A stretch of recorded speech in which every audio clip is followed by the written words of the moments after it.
Дорогие руководители и сотрудники Главного музея Чувашской Республики, Чувашского национального музея, примите от меня самые теплые поздравления с вашим вековым юбилеем, со столетием вашего музея.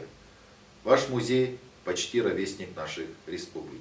И вы прошли славный путь от небольшого музейного кабинета до огромного музейного центра, который знают в Российской Федерации. Бесценные коллекции, собранные многими поколениями музейщиков, подвижников музейного дела, это залог нашего бессмертия.